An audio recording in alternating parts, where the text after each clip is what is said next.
Today we are going to be looking at what is arguably the most attractive hero in Dota 2, Queen of Pain. Welcome, my name is Navitz. I'm here representing my team, the Sploosh Troop. You can check us out in other spots. But here we go. Let's talk about Queen of Pain. I'm actually going to bring up her Dota buff statistics real quick, and we're going to look at some information about her. We're going to talk about her starting items. We're going to talk about her spells. We're going to talk about her playstyle. We're going to talk about her lane. We're going to talk about what she should do, what her timings are, things like that, and how I'm recommending that you play this hero. So first of all, let's start looking at Queen of Pain's win rate. Below 50% means she's not a very popular meta hero, but she does get picked up a decent amount because she's a fun hero to play. Primarily played in the mid lane, and let's take a look at her most popular ability build. And this is actually what I want to talk about.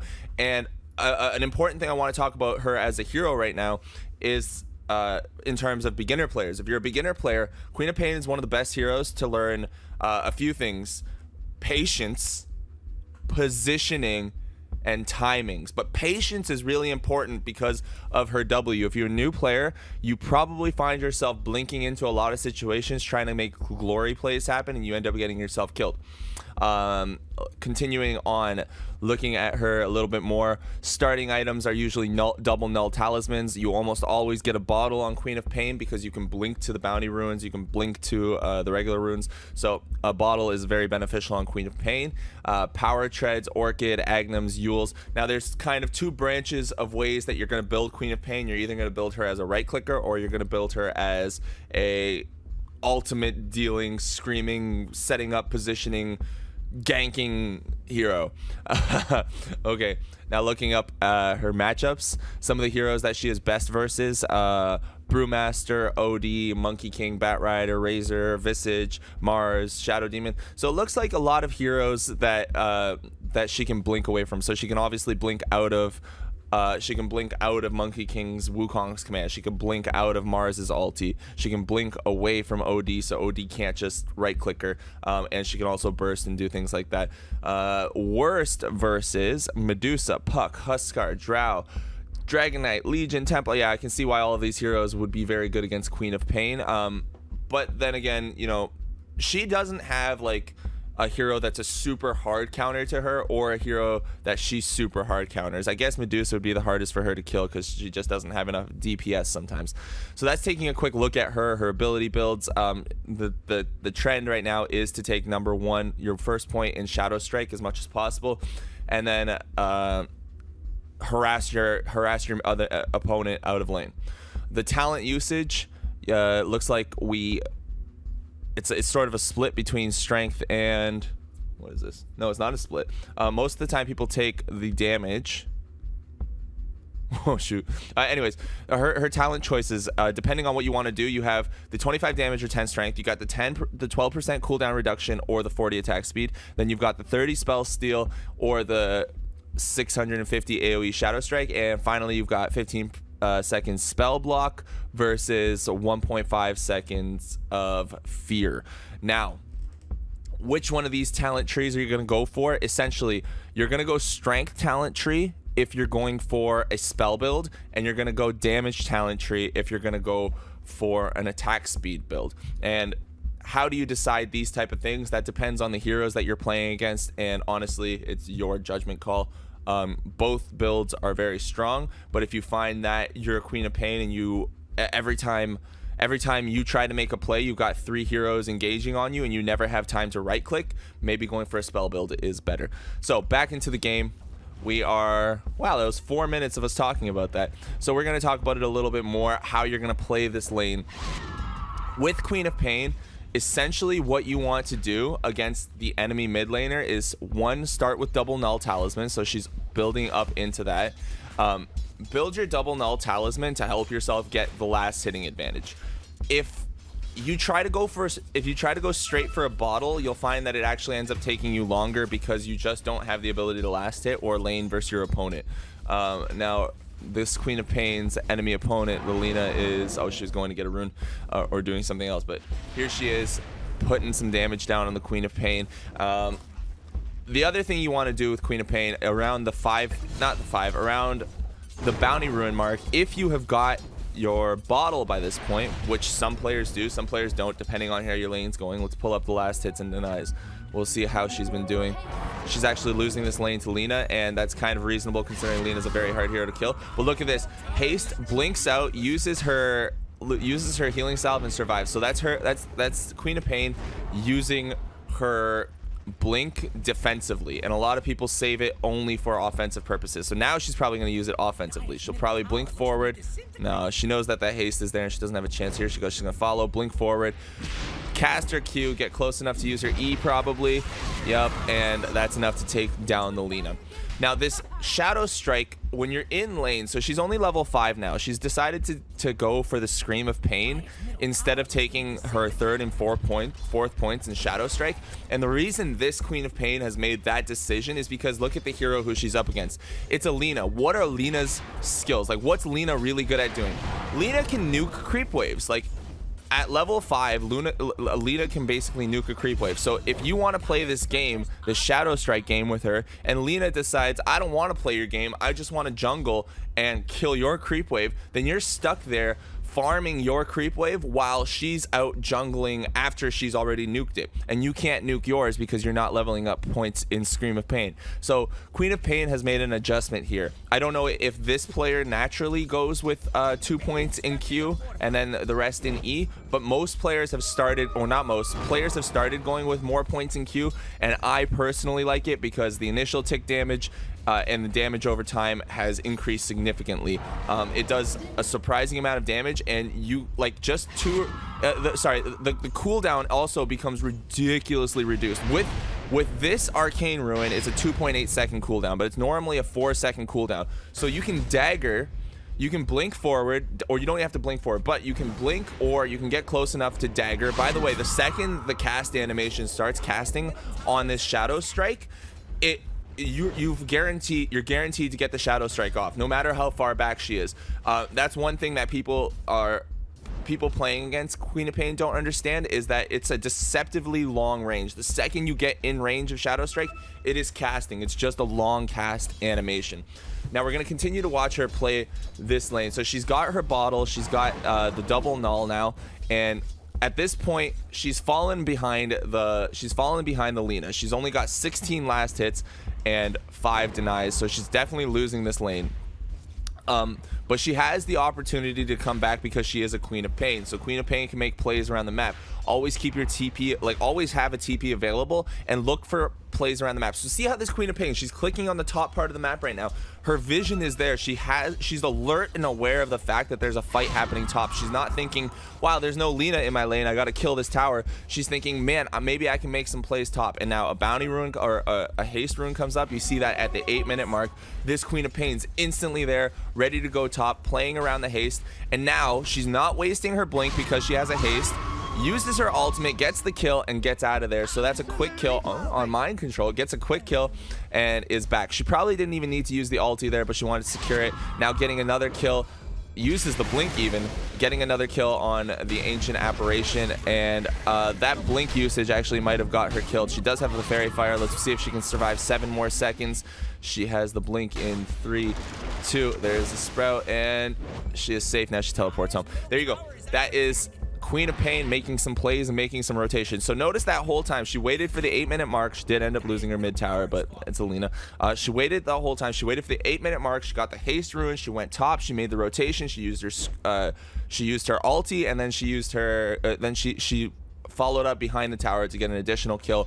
Blinked out and came home for safety. So that is the positioning. That's part of the positioning of Queen of Pain, being able to be around the map really quickly because of your blink, and being able to make rotations like that. Any mid player should be able to make some rotations most of the time, most of the heroes, but Queen of Pain in particular can be all the way across the map within a few seconds if she needs to be. So you are your team's catalyst to win the game. You're how you get ahead, and even if Queen of Pain falls behind, all she needs is levels to be effective. So without any items, all she needs is levels. And actually, this Queen of Pain went for 3 null talismans because she realizes that we're going to be fighting soon, and I do need to be effective. She's got a Scepter on her team. She knows that late game is theirs most likely if they get to the late game.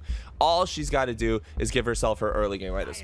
Now we're going to take a look at the path that this Queen of Pain is taking to level up. And this is something, if I was playing this game, this is likely the path that I would take as well. I would go for a Eul Scepter Scream of Pain build, a Eul Scepter Aghanim Scepter build.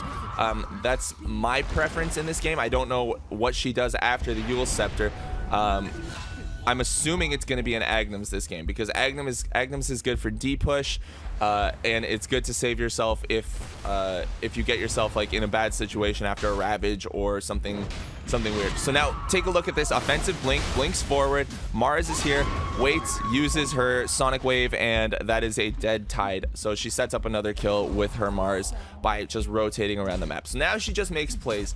You're not going to see this Queen of Pain spend too much time in the jungle. She's going to make plays. She's going to jump to Bounty Ruins. She's going to take towers if they're available, if there's nothing else to do. But if she can, she'll be around the map and she'll be setting up kills. I want to talk about how the Eul Scepter works now, and how the Eul Scepter is effective in terms of saving you on offensive aggression. So offensively with Queen of Pain, we just saw her do it. We just saw her take her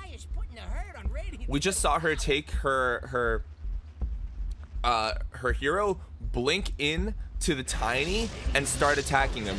Now what if that Tiny had ravaged, or someone counter initiated, and Queen of Pain's suddenly in a bad position? She wants to escape.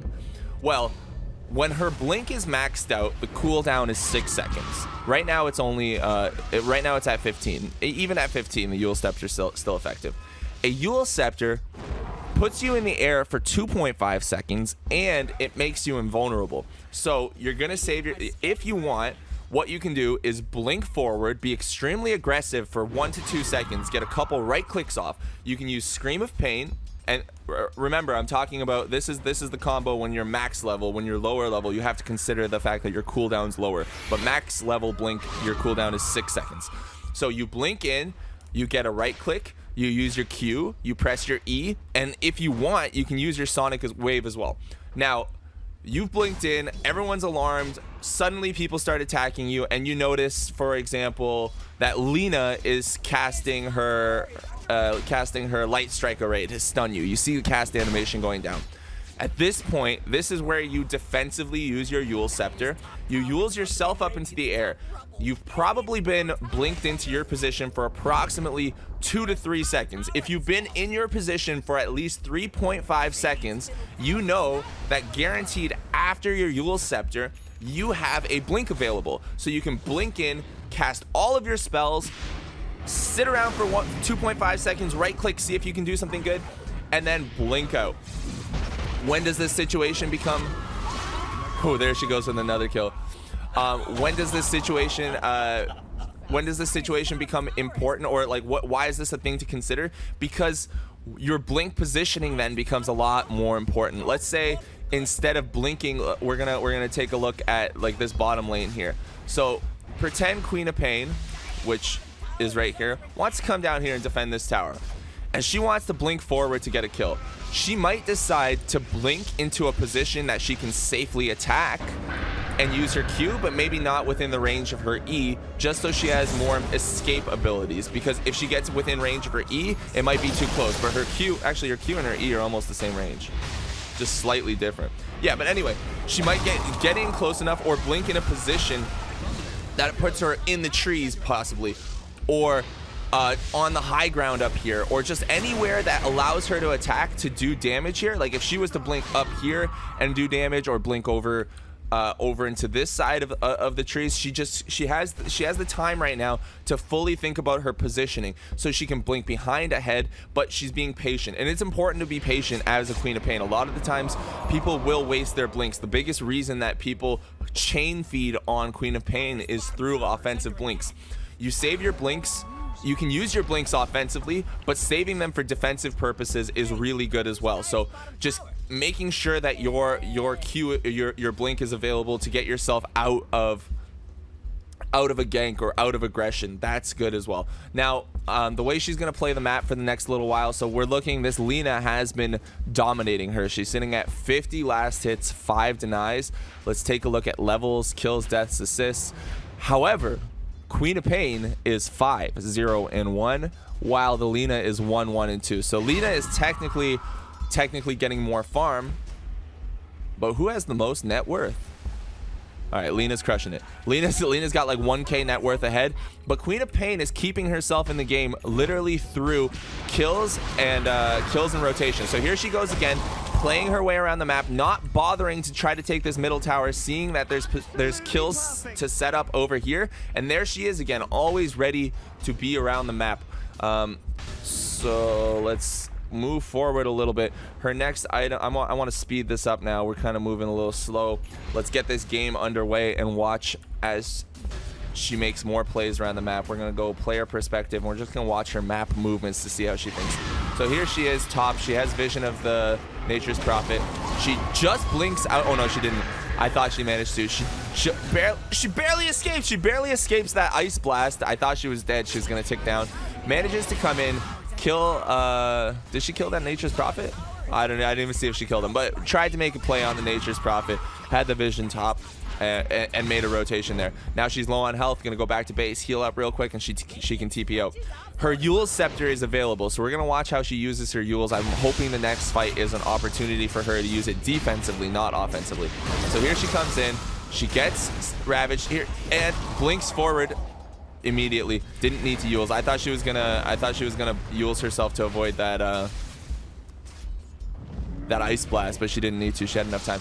Here comes Magnus looking to make a play. Unfortunately, he looks like he's gotten himself killed. RP's the Juggernaut. Queen of Pain still doing damage. Right clicks, uses her E, kills his healing ward, and is just defending her base now. So Queen of Pain has done what she needed to do. I don't know how much more value we're gonna get out of watching this game. I think we can watch the rest of it, but I don't want to. I just want to talk about it hypothetically from this point. It's not worth going into this whole game because there have been a lot of mistakes made on both sides, and at this position, you can see that neither of these teams had perfect earlier late games. I think that the Dire squad has done a fantastic job giving the Scepter enough space, but the Radiant squad has done a good job capitalizing on the fact, or not capitalizing, getting the advantage, getting enough of an advantage to put the Radiant side, to put the Dire side on their toes. So they're isolated on their half of the map. They're farming like this top jungle here. If you look at the jungle, they're just farming this top part of the jungle, trying to stay alive, trying to keep their creeps alive, while the Radiant team knows, hey, there's a Scepter, we need to push and end this game soon. So they're trying to get that done, and Queen of Pain's just making the space, rotating around the map, doing everything she needs to do. Her next items, we're just gonna skip to late in the game. I want to see which items she ended up buying. Queen. Okay. So her next items, this is what I would have gone as well, and we're going to take a look at her item progression. So at her skill progression. So she went, this is your options. You go either the 10 strength, 12% cooldown reduction, 650 AoE, and then for your last spell, her last spell is going to be the 1.5 second Scream of Pain. I'm almost sure of it. That's the progression you're going to go for if you're doing the spell build. The reason for it is because strength and cooldown reduction are strength to keep you alive and rely on your spells to do damage. You're not relying on your right click to do damage. Then your cooldown reduction, because again, you're not relying on your right click. It's not the right click build. You're not going for attack speed.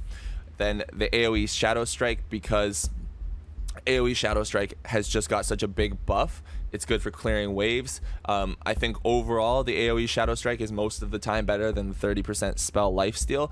And the spell lifesteal is really good if you go for a right click build and you build something like Mjollnir, because you get all of that spell damage. And then the last one, the 1.5 second Scream of Pain, you are going to probably with this build, you're probably going to get a Yule's Scepter. So remember what I was talking about earlier about blink in, cast your Scream, cast your Q, cast your R, your Sonic Wave if you need to, and then Yules yourself and survive just long enough to blink out. That way you've done all of your damage. That's one of the ways you can do your damage on Queen.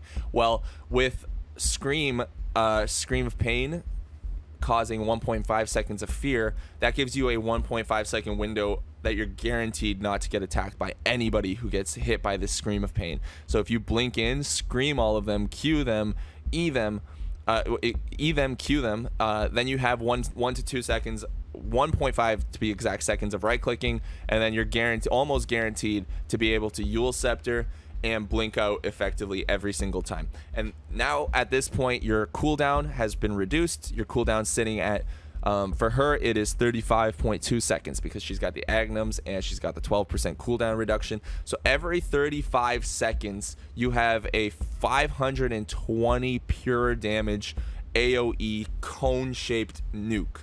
It's a very strong build. So this is, in my opinion, one of the easiest mid builds to do. Max Q first, go with the spellcasting build. Your other option, if you want to play Queen, and also notice that her last item is a BKB because all of her spell damage is here and now she just needs to survive. So if she blinks in, the only way she dies is if she gets stunned accidentally. If she doesn't get stunned, this Queen of Pain doesn't die. She has 2.4k HP. Nobody there is going to burst her fast enough. Jug probably doesn't have an Abyssal Blade. No, he doesn't. So the only way this Queen of Pain dies in this game is if she makes a mistake. She has to make a big mistake or get caught by a Ravage or something like that. And I don't think that's probably not going to happen. Plus, she's got a late game Spectre who's getting farmed. This game looks like it's in the bag because they didn't lose it within the first 20 minutes. That is your this is your build for spell damage. Now your build for right click damage almost always just revolves around a Mjollnir. Aside from a Mjollnir on Queen of Pain, you can build whatever you want. We'll take a look at the trending guides and see what other people are doing. I've been seeing a lot of this going for the Orchid into Mjollnir. A lot of Orchids actually I've been seeing. You can pick up Shivas if you need armor. Shivas is a great item actually in this spell build to throw into your mix. So in fact, after this, against this team, she could go for a Shivas. What does she want? She wants a sheep stick instead, and you can't blame anyone for wanting a sheep stick. Sheep stick's such good versatility and lockdown. Not versatility, good lockdown and catch, especially with someone who has such a long range 6-second blink all around the map. And let's see if there's anything else interesting I want to talk about her. Not really. Lincoln's is an important item if there's a lot of single target lockdown spells. Again, her only way of dying most of the time is if she gets single targeted. So if there is a team with a whole bunch of heroes who have single target stuns, Lincoln's first is probably the play that you want to make. Guys, I super appreciate everyone who's checking out these videos. You are awesome. My name is Navitz. You can find me on twitch.tv/Navitz. Hopefully you enjoyed a little bit of a Queen of Pain tutorial. It was more geared towards the intermediate/beginner level, talking about how to do things, talking about how to make plays. I will be back with another video shortly. My name is Navitz, twitch.tv/Navitz, representing my esports team, the Sploosh Troop. Let me know what you want to see in the next video. If there's a particular guide or hero or something that you want to know about, I am open to ideas. So thank you. Like, subscribe, and comment with questions. I will answer. Good day.